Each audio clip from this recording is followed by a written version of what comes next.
It seems like only yesterday these halls were filled with our laughter. It wasn't the saddest of worlds for those of us that made this home. To the town below, this was a grand school. But we knew what we were: the orphaned, the abandoned, left up for grabs to the childless, or stuck here forever.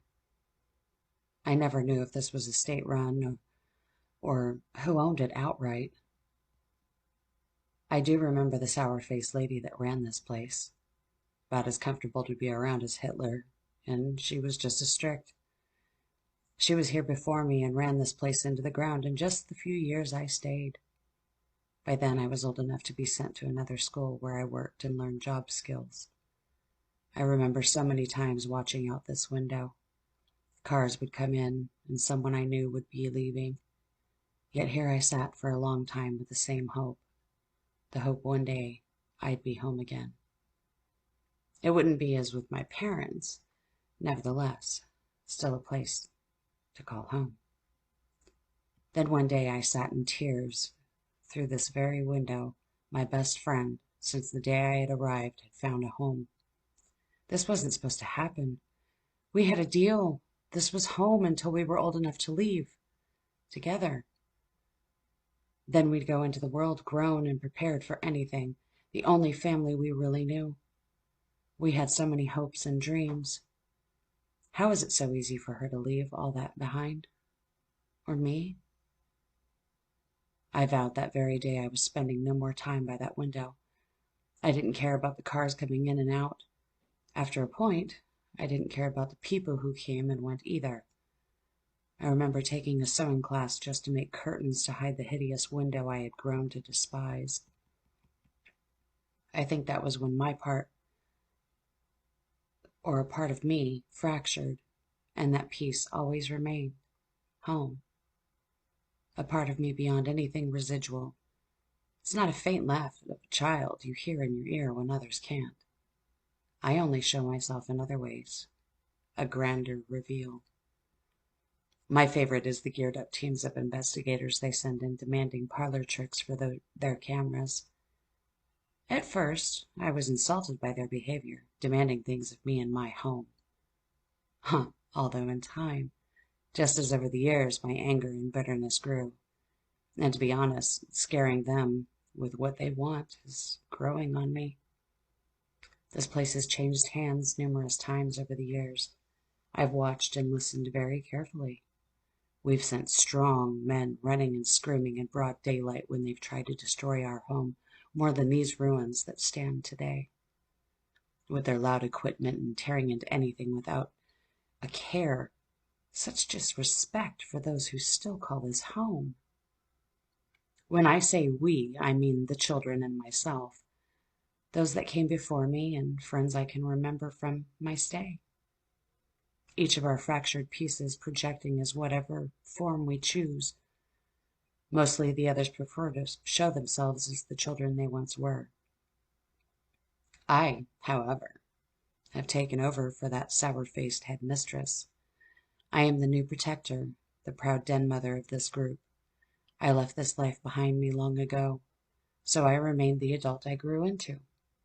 The one woman who put herself through college before getting married and having a family, an age I was very proud of reaching myself.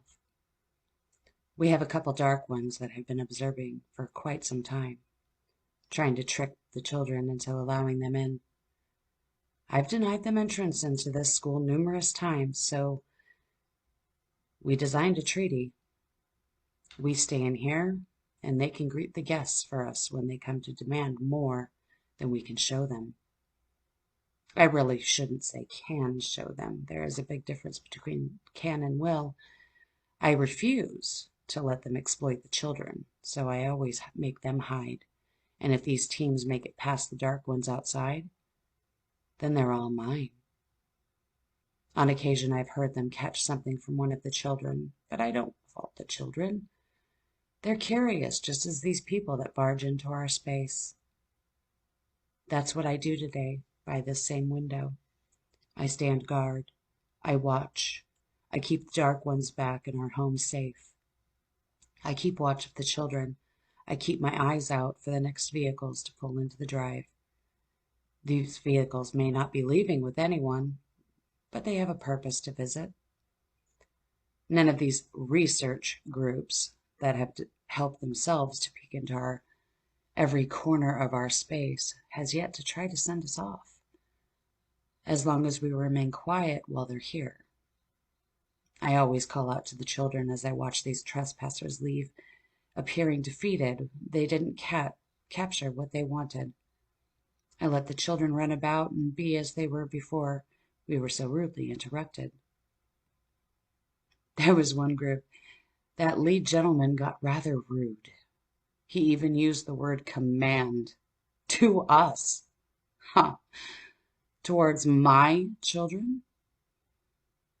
Some leave toys and trinkets for the children to play with just to be shocked if it's actually touched. But this man was demanding they showed themselves. I had the children in the attic under strict orders to not move until I called. I gave that entire team a good scare, sending them to investigate the outdoors. Persistent. Once they'd exited my doors, I was no longer responsible to these folks. I laughed when he made the mistake of commanding the dark ones in the small graveyard in the back hidden behind the school, demanding the same as he wanted from us. I didn't see the dark ones for some time when their vans had left. I think they followed them home to ensure they wouldn't desire to return. Not my fault. I can remember such much of my life. From time to time, I have opportunity to peek in on my family and see how everyone turned out, seeing new generations coming into the world and greeting others joining the other me on this side, the mother and even grandmother in some cases to those crossing over now. However, this part of me, I remain home, or home as I considered this years ago, making the best out of a dire situation. Just as now, I make the best of this afterlife as I can. I knew in life I was broken, but I believed there was a reason for everything. This peace remained to protect others like me, these children, the orphaned, the abandoned, the children that only wanted a home. That is my job I will forever take seriously, to protect our home and those in it.